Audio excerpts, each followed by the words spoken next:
Hey guys, so here's a live I did a few days back of my comic book process, but I realized my mic wasn't really working while I was recording, so I thought I'd just delete that and re-upload this with a voiceover. So I'm just showing my basic process. So in this page I already had my base colors, so I was just doing the lighting and it's like going through every object and just adding lighting to it on a add layer inside the panel and some details and textures. And then once I was done, I went to my next page.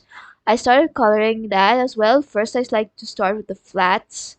So in the first panel, I see I'm going with the flats. I like to use the paintbrush tool as well as the paint fill tool. So what the paintbrush tool does, the fill tool, it basically sees the areas around the major fill area and also fills that with the color so that you don't have to go with a brush and then fill it in. It just automatically finds the some white areas and just fill it in with the color. So that's why I like that brush. It just helps in making everything flat and not leave a single blank area. So here I'm just doing all the panels. So I like to do all the flats first because then I keep the colors consistent and that just really helps with the workflow.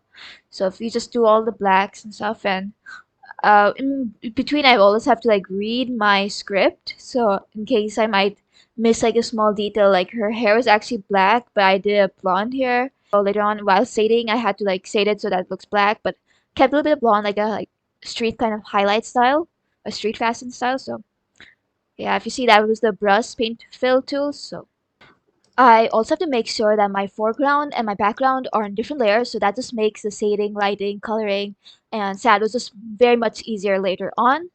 So here I'm just going on with another layer on top of the flat layer and just shading it.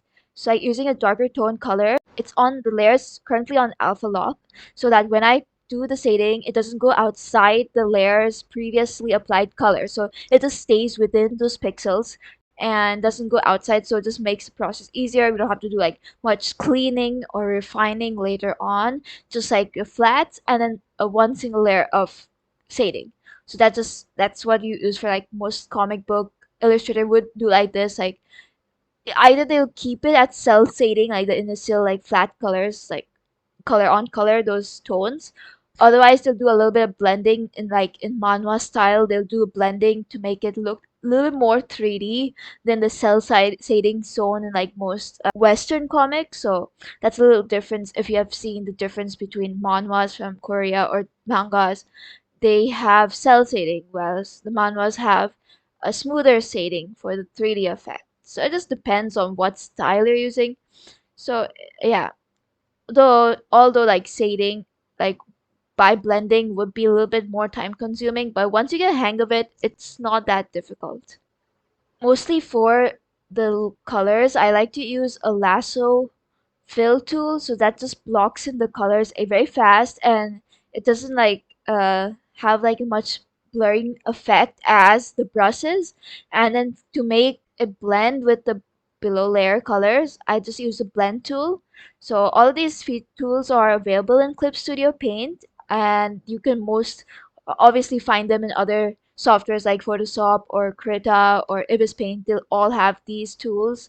They're very basic coloring and art tools. The thing that you might not find in Photoshop and Krita is the manga tool. So you got the panel sectioning, the folders, so that you won't find, at least as for the updates I've seen, it's not there. So that's why I like to use Clip Studio. Ibis is also there, but Ibis's desktop version isn't as optimized as Clip Studio's is.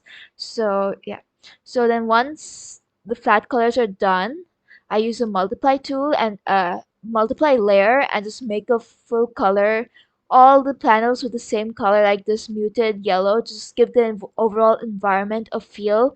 I have to make sure that every page has a certain environment feel to keep it consistent, because when we see movies you have these transition effects to know, so that the viewer knows when you're changing scenes, but that's not really the case with comic books. So we have to use color schemes, mostly colors or environments and mood, to build a mood that the thing has changed. So that was the multiply use of the multiply layer, and then on top of the multiply layer, I use the add layer and just do the lighting. So instead of like going on with like the same normal layer, I just make a add layer and just do everything on the ad and maybe add some color dots later on.